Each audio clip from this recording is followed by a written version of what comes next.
ወጣትነትን ለቤተክርስቲያን መስጠት መታደል ነውና ለሌሎችም አርያ መሆን ነውና እንደው ይሄ መቅደስ በእንዲህ አይነት መልኩ ስለተጠናቀቀ አብሮት በብዙ መንገድ የወጡ የወረዱ በተለያየ መንገድ በሐሳብ በጸሎት የሚረዱ ለነበሩ የተሰማዎትን ደስታና ማመስገን የሚፈልጉትን እንዲያመሰግኑ ምን ተሰማዎት? እንኳን ደስ አሉት። እንኳን አብሮ ደስ አለኝ። ስለ ሁሉም ነገር እግዚአብሔር ይመስገን።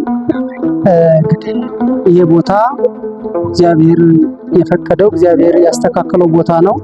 ነገር ግን ሳይሰራበት ለ6 ዓመት ዝም ብሎ የቆየ ቦታ በ2016 ህዳር 8 ቀን ነው እኔ በአስተዳዳሪነት ተመድቤ እዚህ ቦታ የመጣሁት።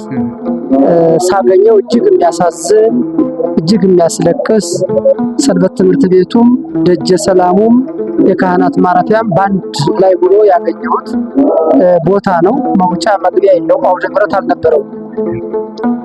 ከዚህ ቀጥሎ ወደ ስራ ስገባ በመጀመሪያ ላመሰግን የምፈልገው የወረዳ 4 አስተዳደር ጽሕፈት ቤትን የመንግስት አካላት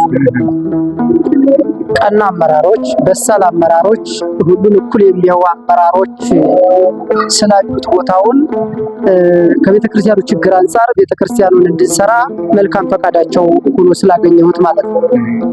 ከቤተክርስቲያኑ መሰራት በፊት ግን እናቶ ቴዎድሮስ እና ባለቤታቸው ከ400 በላይ ቆርቆሮ በዚህ ቦታ ተቀምጦ ስለነበረ ቤተክርስቲያኑ ቆርቆሮ በቆርቆሮ እንዲሰራ አስበው ነበረ። እሱ ወደ ህንፃ እንቀይረዋለን በእግዚአብሔር ፈቃድ በማለት 400 ቆርቆሮ የፈጀ አዳራሽ ነው የሰራንበት።